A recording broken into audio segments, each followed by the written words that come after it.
আসসালামু আলাইকুম প্রিয় বন্ধুরা, চলছি আমরা মাটির একটা দোতলা বাড়ি দেখার জন্য।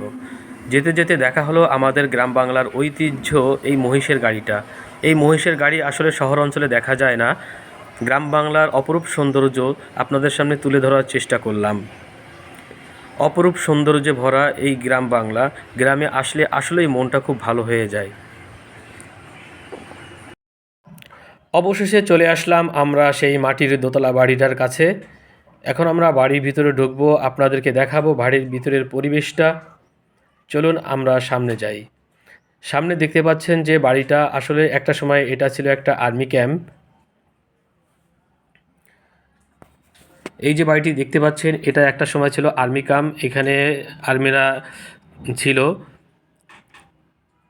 দেখতে পাচ্ছেন বন্ধুরা কত সুন্দর একটা মাটির দোতলা বাড়ি, খুব সুন্দর একটা পরিবেশ, চারিপাশে গাছগাছালিতে ভরা। ভেতরের পরিবেশটা দেখলে আসলে মনটা জুড়িয়ে যায়। কত সুন্দর একটা মনোরম পরিবেশ। আমরা এখন বাড়ির ভিতরে ঢুকবো। এটা পুরোটা এই যে বাগান টাগান নারিকেলের বাগান আপনাদের শুনলাম বানাইছি। আমরা বাড়িওয়ালা আঙ্কেলের সাথে কথা বললাম, তিনি আমাদেরকে ভিতরে ঢোকার অনুমতি দিল। আচ্ছা আচ্ছা। আঙ্কেলের বাড়িটার বয়স কতদিন হবে?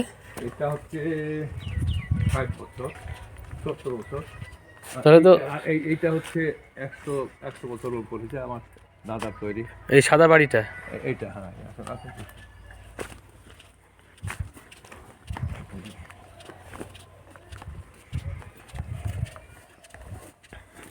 কিছু থাকে না তো, এই যে 2-3 দিন পরে চলে যাবো। এখানে কি চিকিৎসা দেওয়া হয় নাকি? না না, আমি অ্যাডভোকেট। ও আচ্ছা আচ্ছা।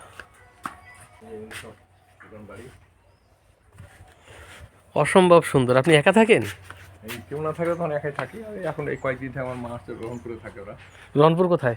ওই যে বাজার ঈদগাহটা আছে না, আচ্ছা আচ্ছা। বাজার যেটা ঈদগাহ, ঈদগাহ এটা আমাদেরই দান করা, আমার বাবা দান করে গেছে। ওই বাজার ঈদগার পাশে একটা বাড়ি আছে, পুরাতন একটা বাড়ি, ওইটা ওইটা নাকি? হ্যাঁ এবার এটা হ্যাঁ হ্যাঁ হ্যাঁ। ওটাও ভাঙবে, ওরা অংশীদার আছে তো ওই জন্য ভাঙতেছে না।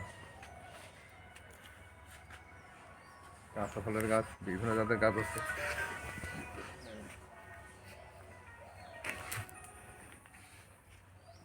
অসম্ভব সুন্দর। হ্যাঁ প্রিয় বন্ধুরা, আপনারা দেখতে পাচ্ছেন এই মাটির বাড়িটা অসম্ভব সুন্দর। এই মাটির বাড়ি, এই মাটির বাড়ি দেখতে দূর দূরান্ত থেকে লোকজন আসছে। বাড়িটির চারিপাশ আপনাদেরকে ঘুরিয়ে দেখানোর চেষ্টা করলাম। প্রিয় বন্ধুরা, এতক্ষণ আমরা বাড়ির সামনের পরিবেশটা দেখলাম, এখন আমরা যাব বাড়ির পিছনের দিকটা একটু ঘুরে দেখতে। আঙ্কেল বলল পিছনের দিকে নাকি অনেক সুন্দর বাগান আছে, অনেক সুন্দর সুন্দর গাছ আছে, আমরা সেগুলো একটু ঘুরে ঘুরে দেখব। দেখতে পাচ্ছেন কত সুন্দর একটা বাড়ি, আসলে বাড়িটা দেখলে মনটা ভরে যায়। রংতুলি দিয়ে সাজানো বাড়িটা খুব সুন্দর। এটা হচ্ছে ধানের গোলা, এটা হচ্ছে আঙ্কেলের বসার জায়গা।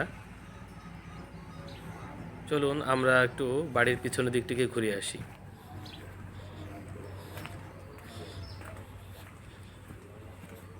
খুব সুন্দর একটা বাড়ি, দেখতেই পাচ্ছেন, দেখলেই আসলে মনটা ভরে যায়, এত সুন্দর একটা বাড়ি।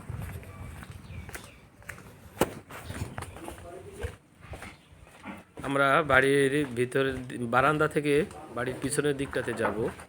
এটা হচ্ছে আঙ্কেলের মা।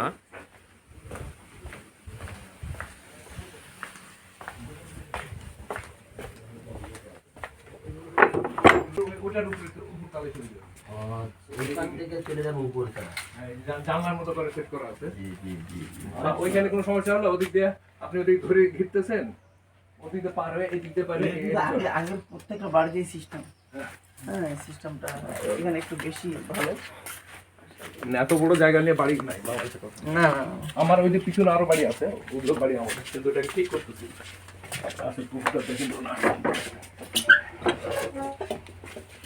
আমরা একটু পুকুর দেখবো। এখানে আমার এই যে এই মাসে আবার কয়েকটা গ্রুপ আসবে। খুব ভালো লাগলো। এটা হচ্ছে আঙ্কেলের বাড়ির পিছনে পুকুর। পুকুরের পাড়ে থেকে লাগানো আছে সারি সারি সুন্দর সুন্দর গাছ। গ্রামের বাড়িতে থাকা হয় আঙ্কেল না। বলল পুকুরের ওই পাড়টাতে নাকি আরো সুন্দর সুন্দর গাছ লাগানো আছে, তার মধ্যে একটা আছে মহুয়া গাছ। চলুন আমরা একটু মহুয়া গাছটা দেখে আসি। ওই মাথায় ঘুরে ঘুরে এই যে বন্ধুরা সামনেই দেখতে পাচ্ছেন, এটা হলো মহুয়া গাছ। খুব সুন্দর এই গাছ, এতদিন শুধু নাম শুনেছি, আজকে চোখে দেখার সৌভাগ্য হলো।